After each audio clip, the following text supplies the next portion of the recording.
Hello, welcome to Ken Studies CAPF AC 2020 जो हम last 30 days का टारगेट कर रहे हैं मिशन 3 स्टार के तहत। तो आज हम डे नंबर 12 देखेंगे। अब डे नंबर 12 अब जब देख रहे हैं तो अब क्या है, आज आपका नवंबर एंड हो रहा है, आज लास्ट डे ऑफ नवंबर है। अब आज यदि हम छोड़ दें, आज नवंबर एंड है, तो अब आपके पास 19 दिन बचता है। तो जो भी कुछ है, आप एकदम अपना जो भी एनर्जी है और वो झोंक दो। देखो ठंडा का मौसम है, थोड़ा-सा कुछ लोग का जैसे मान के चलो नॉर्थ इंडिया में होता है, ठंड बहुत अधिक होता है, साउथ इंडिया में तो मज़ा आता है इस समय। तो जो भी है अपने को ठंडे वगैरह से भी बचा कर के रखो।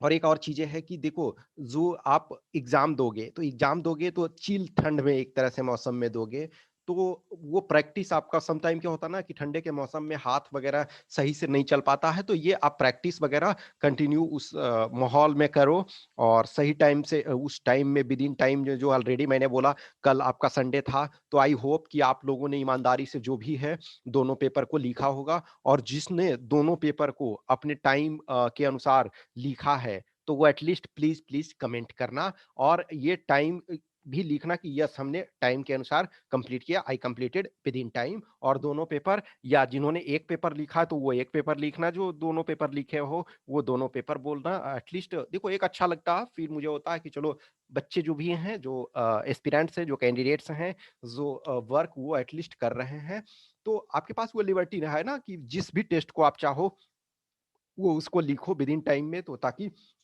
वो आप उसको कर सको। देखो, आज जो हम आपको टारगेट जो दे रहे हैं, तो टारगेट ये क्या है कि आप सितंबर का करंट अफेयर्स का रिवाइज़ करो। जो सितंबर महीना है, उसका प्रॉपर तरीका से करंट अफेयर्स को रिवाइज़ करो। ऑलरेडी आप लोगों ने पढ़ा हुआ ही है। देखो, जुलाई, अगस्त का हम ऑलरेडी आपको बोल चुके हैं, सितंबर का ये रिवाइज़ करो। तो देखो, सितंबर का भी आपका करंट अफेयर्स का हमने बनाया हुआ है। वो हम वीडियो भी अपलोड किए हुए हैं, जो करंट अफेयर्स एमसीक्यू है। और आप जिस भी सोर्स से आप पढ़ रहे हो, जो आप अपने मंथली मैगज़ीन को पढ़ रहे हो, उसको रिवाइज़ करो। देखो, रिवीजन इज़ द मूल मंत्रा। अब हम सारी चीज़ों को देखो, यहाँ हम टास्क ही असाइन कर सकते हैं। अब हम सिर्फ़ और सिर्फ़ सितंबर महीने का या किसी ये महीने का रिवीजन ये मैं करने लगूँगा तो 3-4 घंटे में उसी में लग जाएगा। लेकिन आपको है at the end of the day आपको अब है पूरी तरीके से एड़ी-चोटी एक लगा करके आपको ये करना है। एक टास्क ये है पेपर 1 में, पहला कि करंट अफेयर सितंबर वाला रिवाइज, तो सिर्फ ये रिवीजन करोगे तो ये पेपर 2 में भी तो काम आएगा आपका। फिर उसके बाद क्या है, सीएपीएफ एसी 2016 का पेपर 1 सोल्व करो या रिवाइज करो। जो जिन्होंने प्रॉपर तरीका से सोल्व नहीं किया वो सोल्व करो। जिन्होंने अभी हाल में ही सोल्व कर रखा है या फिर कुछ दिन पहले सोल्व कर रखा है या महीना 2 महीना 4 महीना पहले, तो उनको रिवाइज करो। और हर क्वेश्चंस को के ऑप्शंस को जिस ढंग से आप देखते हो, प्रॉपर तरीका से ऑप्शन को देखो, एनालाइज करो। हर एक ऑप्शन अपने आप में मायने रखता है। हर एक ऑप्शन का जो है इंपॉर्टेंस है, ब्यूटी है। ए लॉट ऑफ टाइम मैं बार-बार यही चीज़ें कहता हूँ कि प्रीवियस ईयर पेपर का यही एडवांटेज है कि some time you are not knowing को क्वेश्चन, आपको क्वेश्चन का एक्चुअल में एग्जैक्ट पता नहीं होता है। बहुत सारे ऑप्शन के बारे में आप सुनते ही नहीं हो। लेकिन ऑप्शन कुछ टाइम इस ब्यूटीफुली तरीके से सेट किया जाता है कि यदि आप अवेयर हैं, आप दिमाग थोड़ा-सा लगाए, तो आप उस क्वेश्चन को आराम से अटेम्प्ट कर सकते हो। तो देखो, ये इसमें जो है पेपर 2 में एक आज हम ऐसे का टॉपिक ये जो है changing paradigm of Indian foreign policy. तो इंडियन फॉरेन पॉलिसी जो है उसका जो चेंजिंग पैराडिग्म है, यानी कि किस ढंग से चेंज हुआ है। देखो, जब एक तरह से कहा जाए तो इंडियन फॉरेन पॉलिसी जो है, तो हम उस ड्यूरेशन से ही लेंगे कि 1947 से, जब से भारत एक तरह से इंडिया इंडिपेंडेंट स्टेट हुआ, इंडिपेंडेंट राज्य देश बना। तो अब देखो, देखा जाए एक्चुअल में जो हमारा पूर्ण रूप से सोवरेनिटी, जो संविधान हमारा लागू होता है, तो पूर्ण सोवरेनिटी एक तरह से 26 जनवरी से आता है। लेकिन कहीं न कहीं जो हम 15 अगस्त 1947 को ही आज़ाद हो जाते हैं, लेकिन उस ड्यूरेशन से 1 ईयर तक समझो, मान के चलो कि लॉर्ड माउंटबेटन गवर्नर जनरल रहते हैं, तो बहुत हद तक उनका इन्फ्लुएंस रहता है। इनफैक्ट नेहरू जी के टाइम में इंडिया इंडिपेंडेंट होने के बाद भी कहीं न कहीं जो है कुछ चीज़ें एज़ ए पर्सनल फ्रेंड के तौर पे रहते हैं Lord Mountbatten.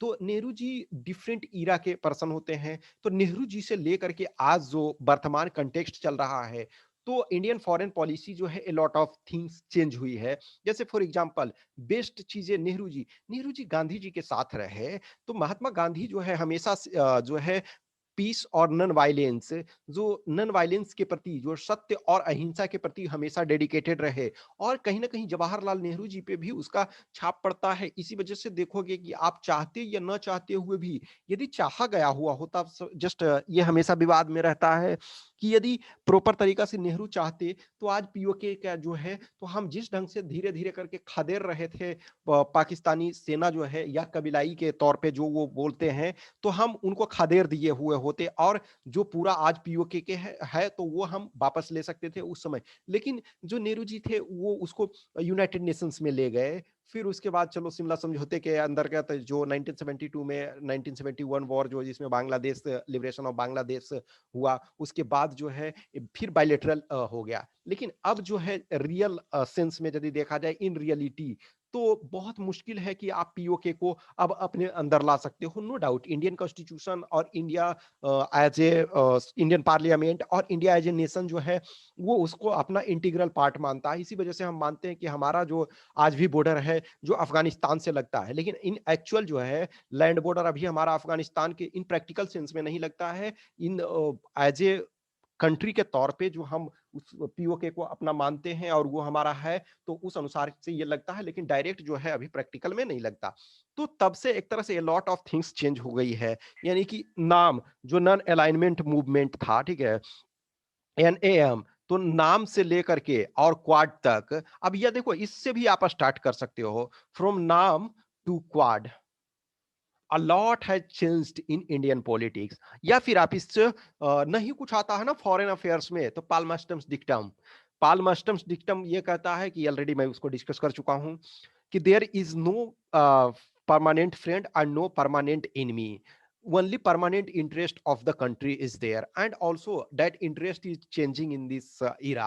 So from Nam to Quad, India traveled a long mile during every period, depending on its requirement and its capability. Indian foreign policy has been changing. Suppose there was a time newly independent India tried to form NAM, non-alignment movement, and it played a major role in that.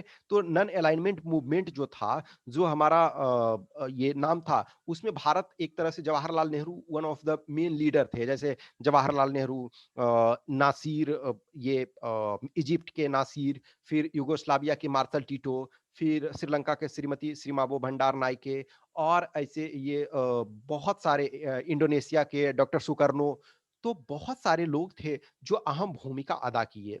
लेकिन वही India एक तरह से देखा जाए नाम में रहते हुए, नाम अभी भी एक तरह से वो चल रहा है। लेकिन फिर जब एक ऐसा सिचुएशन आया कि इंडिया और पाकिस्तान में जब युद्ध की स्थिति आई, या इंडिया चाइना की जब स्थिति आई, तो इंडिया जो है अमेरिका के क्लोज में आया। लेकिन फिर इंडिया और पाकिस्तान की बात जब आई, तो जो अमेरिका था वो पाकिस्तान की हेल्प कर रहा था, तो हम यूएसएसआर, आज का जो रसिया है, तब यूएसएसआर कंबाइंड रूप से कई कंट्री मिलाकर के हुआ करते थे, तो हम उसके नजदीक आए। फिर देखोगे कि ग्रेजुअली, यानी कि एक तरह से शुरू में अमेरिका को एज हमने कुछ टाइम के लिए फ्रेंड माना, फिर फ्रेंड टर्न फो एक तरह से, इनफैक्ट सेवेंथ फ्लीट जो है वो अपना सातवां जंगी बेड़ा जो है बंगाल की खाड़ी में उतार भी दिया था। लेकिन कहीं ना कहीं रसिया जो हमारा टाइम टेस्टेड फ्रेंड की तरह जो है अपना वो अपना वो भी न्यूक्लियर वेपन कैपेबल जो फ्लीट था उसको लाया। तो कहीं न कहीं लेकिन विद इन टाइम हम बांग्लादेश लिबरेशन कराने में सफल रहे।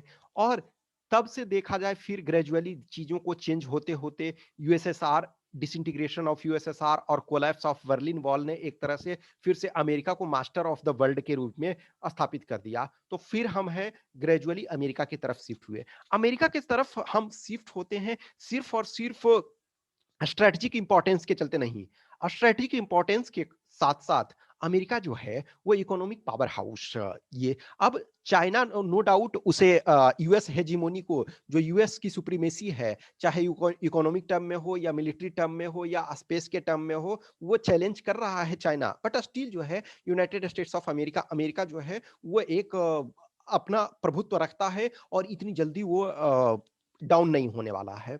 तो कहीं न कहीं स्ट्रेटेजिक इंपॉर्टेंस, इकोनॉमिक इंपॉर्टेंस, और उसके बाद फिर कल्चरल इंपॉर्टेंस। इंडिया आज कोई भी है पर्सन इंडियन है, तो वो अमेरिका जाना प्रेफर करेगा बनिस्बत की रसिया। इसका कारण क्या है कि देखो America is more open society than Russia. उसके बाद रशियन लैंग्वेज डिफरेंट है, और आपका जो है वो यूएस का जो कल्चर हमारा है, लैंग्वेज है, यूएस का लैंग्वेज हमारा ये इंग्लिश का है। तो ये सारी चीजें जो है कहीं ना कहीं वो फेवर करता है, वो इंडिया के फेवर में है। तो हमारी जो भी चेंजिंग पॉलिसी है तो उस चीज को कर सकते हो, या तो आप इंट्रोडक्शन में ये कर सकते हो from NAM to Quad a lot has changed, या फिर ये कर सकते हो एवरी कंट्री हैज ये there is no permanent friend and no permanent enemy for any country, but only permanent interest is there, and India is no exception. India is also following the same thing. फिर उसके बाद कि how Indian foreign policy changed during couple of years, means couple of decades कह सकते हो, या from independence. और उसके बाद वर्तमान में हम क्या सिचुएशन फेस कर रहे हैं। वर्तमान में हम two hostile nuclear capable country को फेस कर रहे हैं, इंडिया ये Pakistan as well as China. और पाकिस्तान के साथ तो मान के चलो पेरेनियल हमारा प्रॉब्लम रहता है, हमेशा मोर और लेस डेली कुछ ना कुछ एक्टिविटी होते रहती है, जो भी सीमा पार से आतंकवाद है। लेकिन चाइना के साथ देखो मोर और लेस पीसफुल चीजें थी, कहीं ना कहीं कन्फ्लिक्ट हमेशा लास्ट जैसे डोकलाम में स्थिति हुआ, या फिर मोर और लेस दौलत बेग ओल्डी में कुछ दिन पहले तक हुआ था। फिर अभी जो है पूरा ये लद्दाख एरिया में चल रहा है। तो a lot of things are changing. अब देखो इंडिया आज के डेट में है कि हम इकोनॉमी के टर्म में आज एक फॉर्मिडेबल पार है। इकोनॉमी के टर्म में, मिलिट्री के टर्म में हमारा, हम सारी चीजें स्पेस के टर्म में, तो सारी चीजों को ये कर रहे हैं, तो हमारा जो है ए लॉट ऑफ थिंग्स चेंज हो रहे हैं। तो ये आपको इसको लिखना था। पेपर 2 में आपको क्या करना है, 2017 जो सीएपीएफ है, ठीक है, सीएपीएफ एसी जो आपका सीएपीएफ एसी 2020 जो सॉरी 2017 जो है उसका पेपर 2 का एनालिसिस देखो। 2017 जो है उसके हमने पेपर पूरे पेपर सोल्व करके डाले हुए हैं। अब उसको देखो, वो आपको मिल जाएगा या तो जो प्रीवियस ईयर पेपर है सेकंड पेपर उसमें मिलेगा, या फिर जैसे एसे वाला कंपोनेंट है तो वो आप एसे वाले में जाओगे, एसे का जो फोल्डर बना हुआ है, जो प्लेलिस्ट बना हुआ उसमें जाओगे, या फिर एसे वाला अलग से, रिपोर्ट वाला और आर्गुमेंट वाला, ये सारे डिटेल किए हुए हैं। और यह बेटर है आप जो previous year paper second paper का जो प्लेलिस्ट है उसमें जाओ, और ग्रामर का सॉल्यूशन भी आपको उसमें ही मिलेगा, ठीक है। तो वो ग्रामर का सॉल्यूशन आप वहां से उसको सोल्व करो, उसको देखो, उसको एनालाइज करो। तो इस वजह से चूंकि वो ग्रामर का ऑलरेडी सॉल्यूशन प्रोवाइड किया हुआ है, तो आप वो चूंकि क्या है एक्चुअल पेपर आया हुआ है, और उसके सारे सॉल्यूशन हमने देखो जिस जिस दिन हमने प्रीवियस ईयर पेपर के सॉल्यूशन जो हम ऑलरेडी अपलोड किए हुए हैं, ग्रामर का प्रॉपर तरीका से अपलोड किए हुए, तो उस दिन हम ग्रामर का कंटेंट नहीं प्रोवाइड करवा रहे हैं। इसका कारण है कि एक बार हम ये प्रोवाइड, और वो एक्चुअल है, वो आपके एग्जाम में एक्चुअल आया हुआ है, तो उस चीज को आप देखो, ठीक है। जो भी क्वेश्चंस क्यूरी है तो आप कमेंट बॉक्स में डालो, या हमें व्हाट्सएप नंबर पे 8527146498 पे संपर्क कर सकते हो, या फिर टेलीग्राम नंबर पे कॉल रेयर में ही करो जब बहुत जरूरी हो तो। अदरवाइज केन स्टडीज पे जो भी टेस्ट जिनको देना है तो वो दो। देखो आज ऑलरेडी मैंने बताया कि आज नवंबर जो लास्ट, अब 19 दिन बचा हुआ, तो 19 दिन में आपको प्रॉपर तरीका से अब अपने को झोंक दो। अब दिसंबर कल से स्टार्ट हो रहा है, तो पूरे एड़ी चोटी का एक कर दो। Okay, thank you.